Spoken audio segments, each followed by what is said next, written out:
आज हम ग्रेड 6 के मैथमेटिक्स का यूनिट नंबर फर्स्ट स्टार्ट करते हैं और यूनिट नंबर फर्स्ट में हमारे पास है फर्स्ट लेसन में है law definition of set types of sets. Definition of sets types of set. सबसे पहले हम सेट की डिफिनीशन करते हैं कि सेट का डिफिनीशन क्या है। जो प्रॉपर डिफिनीशन बहुत से डिफिनीशन करते हैं और एक डिफिनीशन जो प्रॉपर करते हैं कलेक्शन ऑफ थिंग्स, कोई करता है पेयर कॉम्बिनेशन ऑफ थिंग्स, यानी मुख्तलिफ करते हैं। जो प्रॉपर बेस में हम करते हैं प्रॉपर डिफिनीशन है वो है set a collection of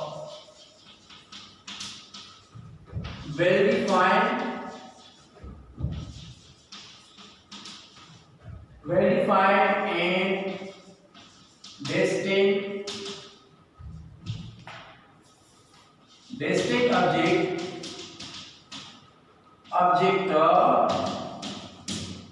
is called a set। ये हमारे पास इसका प्रॉपर डिफिनीशन है। A collection of well-defined and distinct object is called a set। अब ये तो हमने देख लिया कि वेल डिफाइंड कलेक्शन भी हो, वेल डिफाइंड भी हो और डिस्टिंक्ट भी हो। अब कलेक्शन तो हमारे पास कलेक्शन आ सकते हैं, डिफरेंट कलेक्शन आ सकते हैं मुख्तलिफ। लेकिन कलेक्शन कौन सा कलेक्शन है? यानी वो कलेक्शन जो वेल डिफाइंड हो, क्लियर हो, क्या हो? क्लियर हो। और क्लियर के साथ साथ डिस्टिंक्ट का मतलब है कि नो रिपीटिशन, यानी जो वेल डिफाइंड ऑब्जेक्ट्स है, एलिमेंट्स है, उसमें एक एलिमेंट 2 टाइम्स ना आए। यानी वेल डिफाइंड का मतलब ना डिस्टिंक्ट का मतलब ये है। यानी for example a set is equal to 1 2 3 4 5। अब ये हमारे पास वेल डिफाइंड है, कलेक्शन भी हमारे पास है, फर्स्ट पार्ट कलेक्शन भी हमारे पास है कि नंबर से नेचुरल नंबर ऐड करें या 5 नेचुरल नंबर से 1 2 3 4 5 well defined first 5 natural number और इसमें कोई भी रिपीटिशन हमारे पास नहीं है, तो इसी को हम क्या कहते हैं? सेट कहते हैं। अगर एक सेट इस तरह आ जाए, नंबर ऑफ सेट ये हमारे पास है B, numbers set of numbers, set of number. अब सेट ऑफ नंबर कौन से नंबर? अब ये हमारे पास सेट को, यानी जो सेट की डिफिनीशन है इसको सेटिस्फाई नहीं कर रहे। सेट ऑफ नंबर्स आप आगे यहां पहले भी पढ़ चुके नंबर्स के बारे में, यानी नेचुरल नंबर भी हमारे पास है, होल नंबर भी हमारे पास है, even number, odd number, integer, real number, rational numbers, different types हमारे पास है नंबर्स की। अब इसी बी सेट से हमें ये पता नहीं चल रहा है कि ये कौन से नंबर्स की कलेक्शन है, यानी सिर्फ set of numbers. Set of number, अब सेट ऑफ नंबर से हमें ये वाज़िह क्लियर नहीं है, वेल डिफाइंड है, तो इसलिए इसको हम सेट नहीं कह सकते हैं। यानी सेट में वेल डिफाइंड होना चाहिए और डिस्टिंक्ट भी होना चाहिए कि दोनों वर्ड जो है दोनों को सेटिस्फाई करे, दोनों पोर्शन को सेटिस्फाई करे। और थर्ड पोर्शन कलेक्शन हमारे पास एक कलेक्शन की पोर्शन है, वो भी सेटिस्फाई करे कि कलेक्शन भी, यानी कलेक्शन वो कलेक्शन जो वेल डिफाइंड और डिस्टिंक्ट हमारे पास हो। तो ये हमारे पास सेट की डिफिनीशन है, प्रॉपर डिफिनीशन ये। अब टाइप्स ऑफ सेट्स हम करें कि टाइप्स ऑफ सेट्स है, टाइप्स ऑफ सेट्स जो हमारा लेसन है इसमें टाइप्स दिए गए हैं। फर्स्ट टाइप में है proper set, proper subset. Number second है इम्प्रॉपर सबसेट। अब proper subset, improper subset subset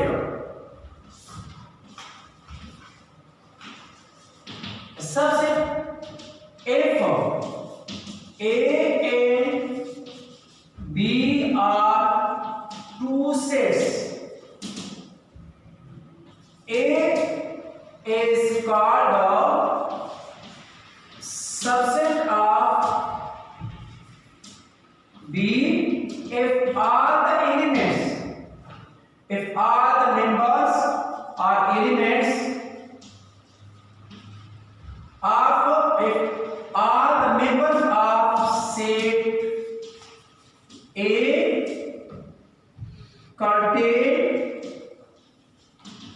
in set B, then A is called a subset of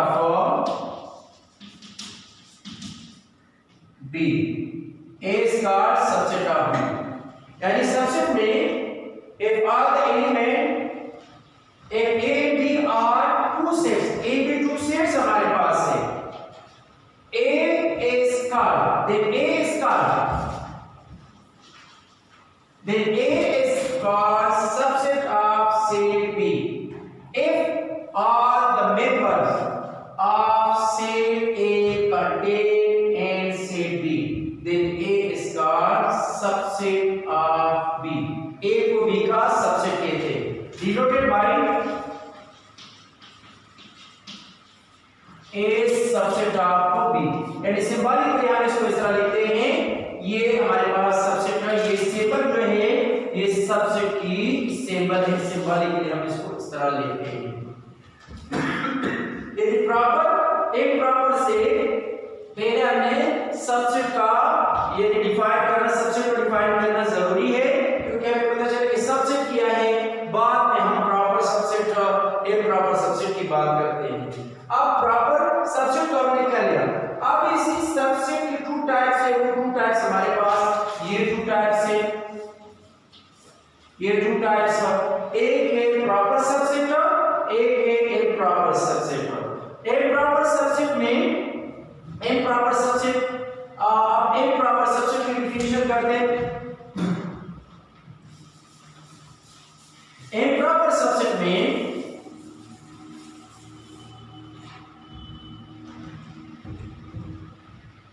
if improper subset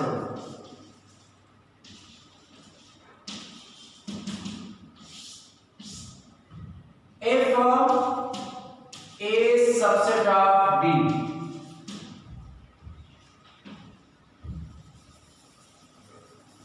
if A subset of B, then A is called proper subset of B. The proper subset of B if all the elements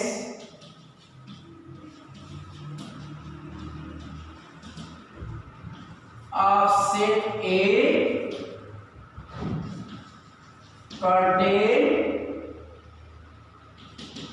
and set B, but at least one member of set B not in set A। तो इसको क्या कहते हैं, proper subset कहते हैं। Proper subset में if A proper subset of B, if A subset of B, then A is called proper subset of B if all the elements of set A contain in set B, but at least one element, one member of set B not in set A। यानी मतलब ये हुआ कि A B दोनों proper के लिए A B का subset होना, A का B का सबसेट होना जरूरी है कि A B का सबसेट हो। अब ये कहते हैं कि A प्रॉपर सबसेट है B का,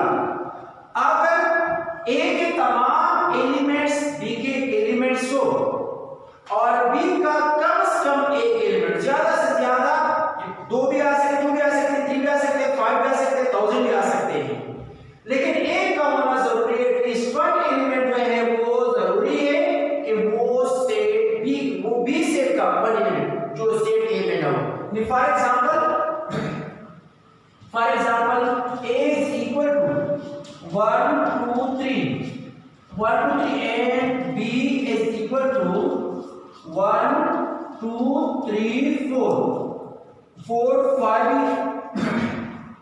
then a is proper subset of b। a क्या है? प्रॉपर सबसेट ऑफ b आ गया। अब इसमें देखिए ये जो डेफिनेशन है प्रॉपर सबसेट की, ये टू सेट्स इसको सेटिस्फाई कर रहे हैं। a में देखिए 1 2 3, अब a के तमाम एलिमेंट b के एलिमेंट्स हैं 1 2 3 है, और b का एक एलिमेंट 4 b का एक टू एलिमेंट्स 4 5 ऐसे टू एलिमेंट्स है जो a में मौजूद है। हमने एटलीस्ट की बात की है कि a का होना जरूरी है, बाकी 2 भी आ सकते, 3 भी आ सकते, 1000 भी आ सकते, 100 भी आ सकते हैं, वो इस पे पाबंदी नहीं है कि हम ज्यादा लिखें या कम इसमें आ जाए, लेकिन a का होना जरूरी है। तो इसको हम क्या कहते हैं? यानी प्रॉपर सबसेट कहते हैं। यानी सबसेट दोनों होंगे, a सबसेट होगा b का, तो a प्रॉपर सबसेट उस वक्त होगा जब a का तो a के तमाम एलिमेंट्स b में हो और b का कम से कम एक एलिमेंट a में मौजूद ना हो, तो इसको क्या कहते हैं? प्रॉपर सबसेट कहते हैं। और एग्जांपल दिया a 1 2 3 है और b 1 2 3 4 5 है, तो 4 5 ऐसे एलिमेंट्स हैं जो a में मौजूद नहीं है और a के तमाम b में है। अब नेक्स्ट में है इम्प्रॉपर सबसेट। इम्प्रॉपर सबसेट ये भी टाइप है सेट की।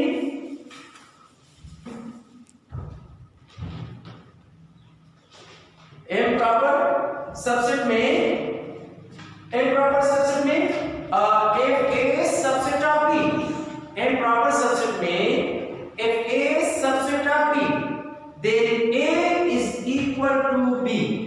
a is equal to b क्या मतलब हुआ कि a सबसेट होगा b का, then a is equal to b, then if a is equal to b then a is a proper subset of b and b is a proper subset of a।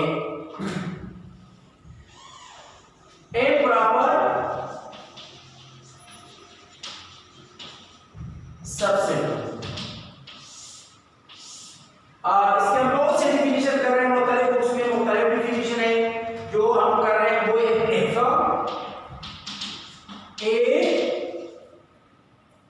a subset set a subset of set b। if set a subset of b then a is equal to set b called improper subset of improper then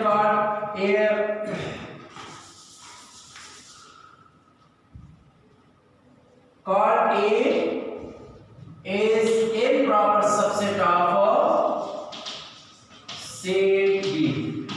देखिए वही definition improper के लिए भी a b का subset होना जरूरी है कि a के तमाम एलिमेंट्स b के एलिमेंट्स हो, और improper के लिए इसीलिए हमारी ये इसमें then a is equal to set b, यानी अगर सेट a सेट b के इक्वल हो, यानी a और b सेट आपस में इक्वल आ जाए, इक्वल सेट आ जाए, तो a is called a is improper subset of set b, को a का improper subset कहते हैं, and b is called a proper subset of a, यानी both a is called a is improper subset of b and b is improper subset of improper subset of a, यानी improper subset of a हमारे पास आएगा is improper subset of b and b is improper subset of a हमारे पास आएगा।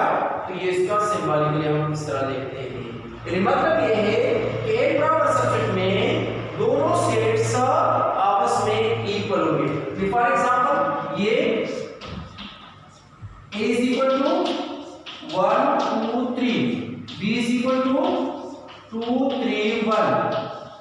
आप देखिए ए के तमाम elements D में मौजूद है, ए के तमाम देखिए ए 1 इसके साथ ये मौजूद है, यानी ए तो सबसेट है बी का और A B equal sets B है। ए इक्वल का सेम नंबर ऑफ एलिमेंट्स भी सेम है और सेम एलिमेंट्स भी है 3 3 और इसका 1 2 और 3 3 मैच कर लिया 3 एलिमेंट्स तो इक्वल सेट आ गए। तो ऐसे टू सेट जो इक्वल सेट हो वो हमेशा इम्प्रॉपर सेट भी होते हैं और अनइक्वल के लिए जरूरी नहीं कि वो इम्प्रॉपर आ सकते हैं या प्रॉपर आ सकते हैं। तो ये हमारे पास यानी प्रॉपर सबसे हमने इम्प्रॉपर कर लिया। और नेक्स्ट हमारे पास है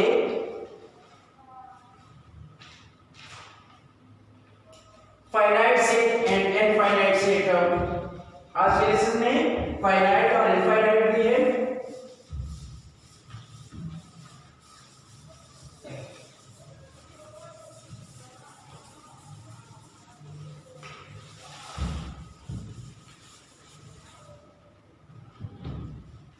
finite set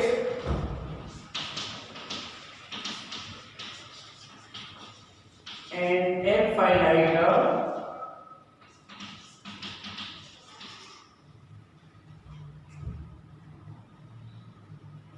finite set. Finite set क्या होता है और इनफाइनाइट सेट क्या होता है? Number first finite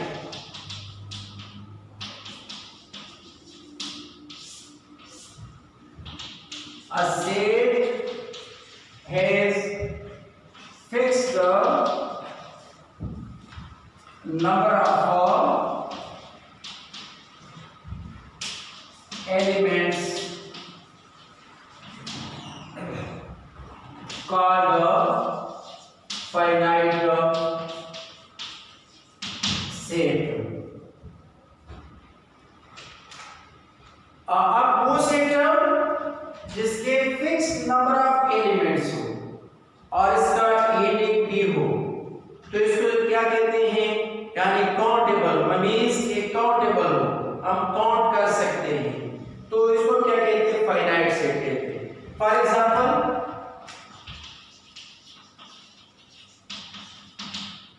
a is equal to 1 2 3 देखिए फिक्स नंबर 1 2 3 4 1 2 3 है और हम काउंट भी कर सकते हैं।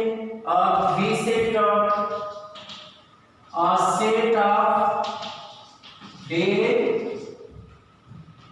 डेज ऑफ अ वीक,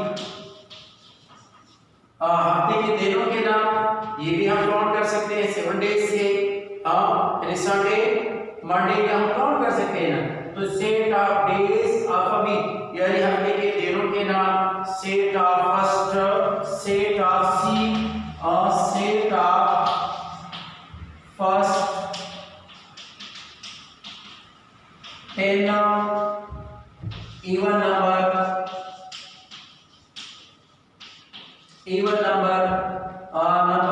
तो ये भी हम काउंट कर सकते हैं। फर्स्ट 10 इवन नंबर हम इजीली काउंट कर सकते हैं 0 2 4 6 8 ये काउंट कर लिए। ये हमारे पास फाइनाइट सेट है। The finite set a set है a fixed number of elements, a fixed number of elements called finite set। For example, a is equal to 1 2 3, b is equal to set of days of a week, set of first 10 even numbers। यानी first 10 even number हम easily count कर सकते हैं, ये finite set है। Number next में infinite set. Infinite finite set a set which is not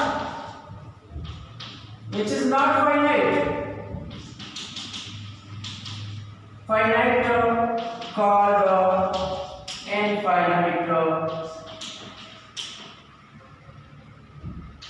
infinite set। यानी वो सेट जो फाइनाइट ना हो, लेकिन जो फाइनाइट रह गया कि फिक्स नंबर ऑफ वैल्यूज इसमें होते हैं, फिक्स नंबर्स होते हैं, एलिमेंट्स होते हैं, और वो सेट जो फाइनाइट ना हो तो वो इनफाइनाइट सेट होगा। क्या होगा?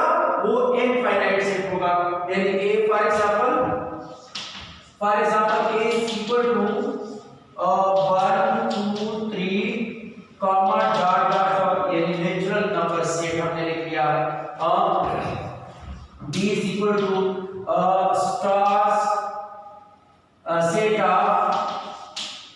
of stars in the sky, set of stars in the sky.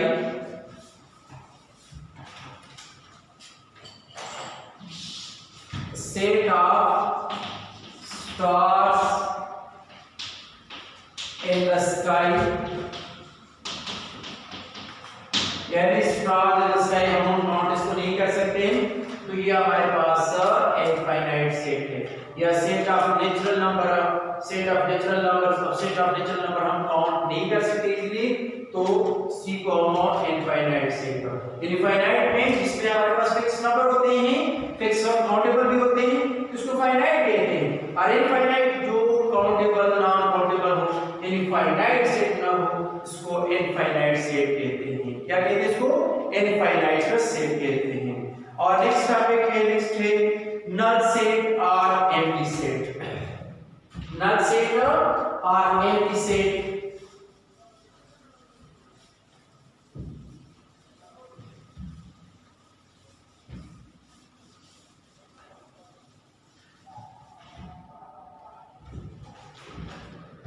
Null set और empty set. A set having no element called null set. यानी वो सेट जिसमें कोई भी एलिमेंट ना हो, तो इसको क्या कहते हैं? नल सेट कहते हैं। Denoted by madam bracket close and set, कुछ भी नहीं लिखना है, और ये फाइव सिंबल ये भी हमारे पास यानी एम्प्टी सेट को डिनोट करते हैं। For example set of days starting from K। अब सेट ऑफ डेज, दिनों के नाम जो के से स्टार्ट होते हैं, कोई ऐसा डे है जो के से स्टार्ट हो, कोई भी डे नहीं है, तो मतलब है कि ये एम्प्टी सेट को डिनोट करते हैं। क्या numbers, natural numbers between 1 and 2। अब 1 और 2 के बीच में नेचुरल नंबर के 1 और 2 के बीच में नेचुरल नंबर कौन कौन से नेचुरल नंबर है? नंबर्स तो हमारे पास इसके बीच में rational number, irrational number, infinite rational number भी मौजूद है, और फाइनाइट इनफाइनाइट इरेशनल नंबर भी मौजूद है। लेकिन नेचुरल नंबर जो है वो 1 से स्टार्ट होता है। 1 2 3 4 जो हम डेली लाइफ में यूज करते हैं नंबर्स वो, तो इस नाम जो डेली लाइफ में नंबर यूज करते हैं इसको हम नेचुरल नंबर कहते हैं। अब नेचुरल नंबर 1 से स्टार्ट होता है, 1 और 2 के बीच में कोई भी नेचुरल नंबर मौजूद नहीं है, तो इसको हम क्या कहते हैं? नल सेट और empty set. Set of days, set of day starting from के, यानी दिनों के नाम जो के से स्टार्ट होते हैं वो दिन, इसका के वाला दिन कोई भी नहीं है, तो इसलिए ये भी एम्प्टी सेट है और ये भी हमारे पास एम्प्टी सेट है।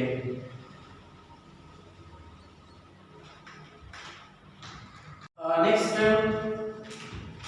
Union set, intersection set and complement set. ये भी हमारे पास फंडामेंटल ऑपरेशन है सेट्स की। अब union set, union sets,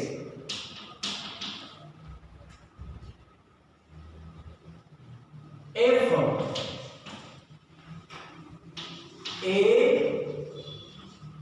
a union set is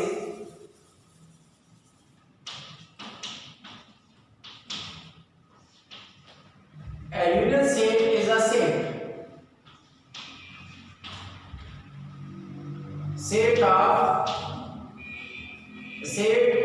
union set is the combination of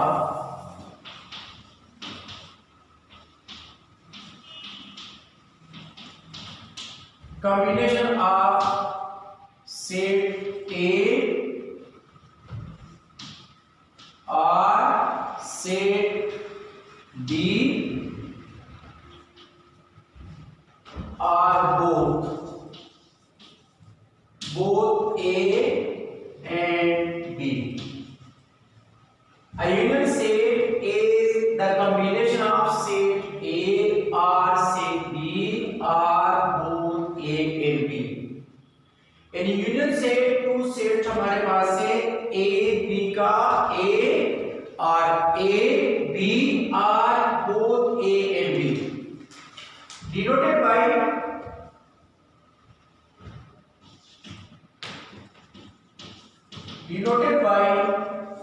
A union B. अब सेट्स हमारे पास है डिफरेंट सेट है A सेट 1 2 3 B सेट हमारे पास है एंड X सेट हमारे पास है A B C Y set हमारे पास है B C D ये टू पेयर्स है। अब हमने यहाँ पे according to definition a union is the combination of set A और सेट B और बोथ A एंड B। अब यहाँ पे दोनों सेट टू सेट्स हमारे पास है, एक A सेट है 1 2 3 और एक B सेट है एम्प्टी है। फर्स्ट हमें A यूनियन B फाइंड करना है, A यूनियन B। अब ये कॉम्बिनेशन करते हैं, इसमें एक एलिमेंट्स आ रहे हैं B के आ रहे हैं या दोनों के आ रहे हैं। A 1 2 3 union empty set A union B। अब ऊपर जो डिफिनेशन में गैस के मुताबिक सेट A के एलिमेंट भी लिख सकते हैं और सेट B के भी लिख सकते हैं और बोथ A और B के। अब इसमें 1 2 3 इसमें किसके एलिमेंट आ गए, सिर्फ सेट A के एलिमेंट्स आ गए, लेकिन फिर भी ये A और B का यूनियन सेट आ गया। सेकंड में X union Y, X union Y में देखिए A B C union B C D, तो हमारे पास B C D। अब इसमें यानी A के भी एलिमेंट और या B के elements X union Y is equal to A B C D। अब इसमें A की भी तमाम एलिमेंट है और साथ साथ B की भी एलिमेंट है या दोनों के एलिमेंट है, दोनों के वो एलिमेंट जो कॉमन है इसको वन टाइम लिख दे। अब देखिए ये हमारे पास A, ये B और ये C।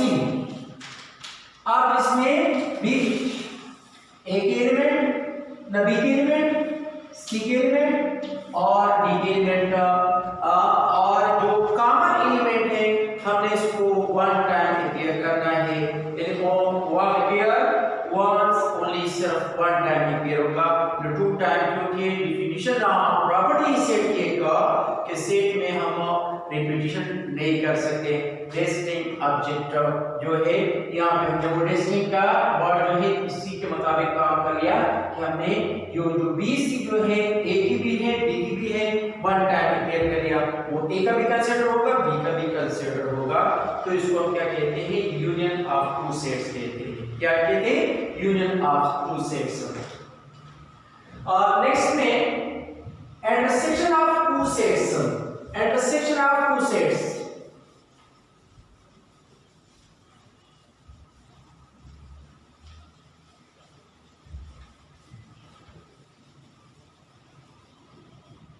intersection of two sets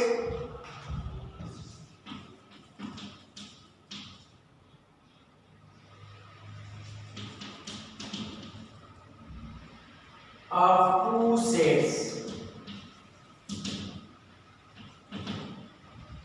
an intersection set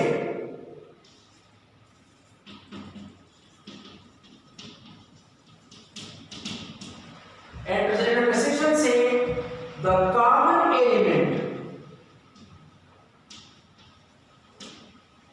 elements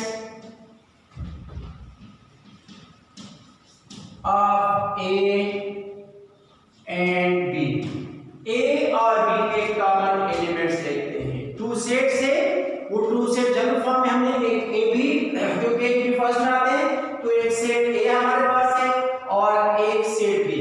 आप इंटरसेक्शन ए बी का लेते हैं, हम फाइंड करते हैं कि इंटरसेक्शन क्या आएगा। तो ए बी के कॉमन एलिमेंट्स, ए के एलिमेंट्स और बी के जो कॉमन एलिमेंट्स है अगर वो हमारे पास है तो ये हमारे पास इंटरसेक्शन सेट आएगा। Intersection set for example denoted bye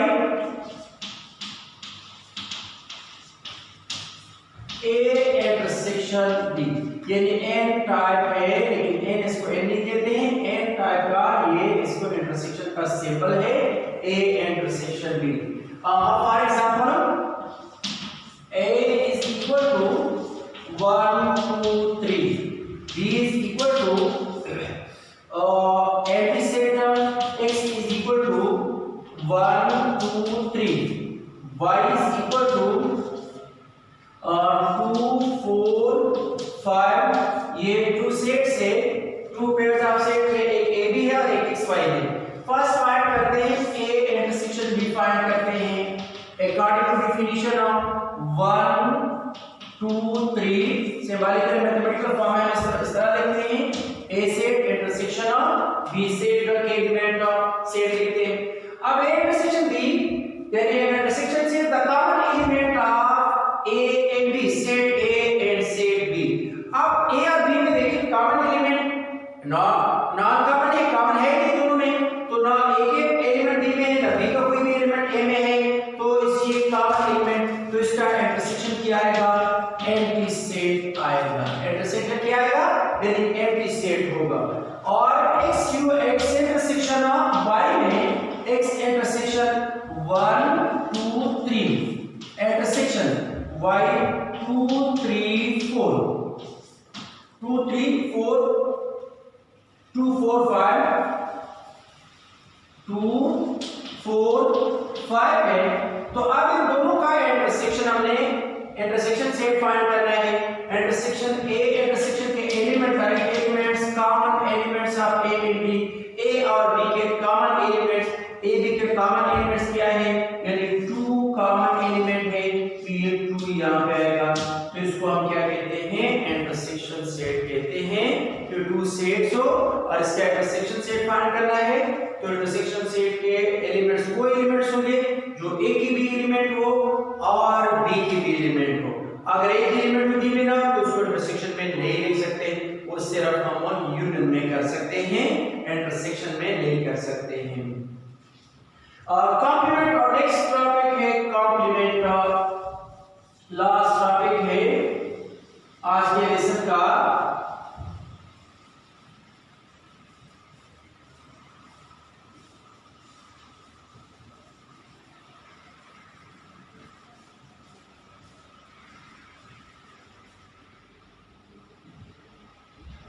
complement set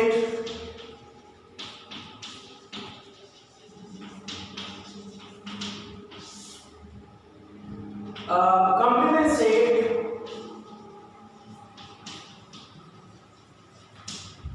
is formed if A is subtracted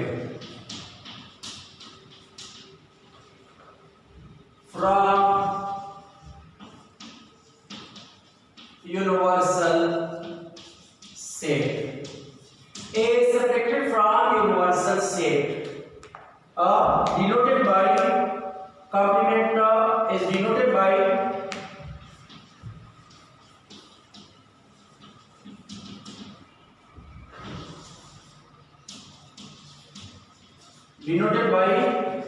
A dash और AC फॉर्म में भी लिख सकते हैं, यानी A dash भी लिख सकते हैं और AC ये दोनों फॉर्म में लिख सकते हैं। और सिंबॉलिकली हम कॉम्प्लीमेंट मैथमेटिकल फॉर्म में mathematical A complement is equal to U minus A, यानी ये डेफिनेशन में हम कर सकते हैं complement set is A complement is equal to U minus A, यानी यूनिवर्सल सेट से यानी A के एलिमेंट्स को आप सबट्रैक्ट कर लें तो ये हमारे प्लस किया आ जाएगा, ये कॉम्प्लीमेंट सेट आएगा। यानी हमारे पास एक यूनिवर्सल सेट होगा और यूनिवर्सल सेट से एक एक एलिमेंट को हम सेपरेट करते हैं तो फिर इसको हम क्या कहते हैं, एक कॉम्प्लीमेंट कहते हैं।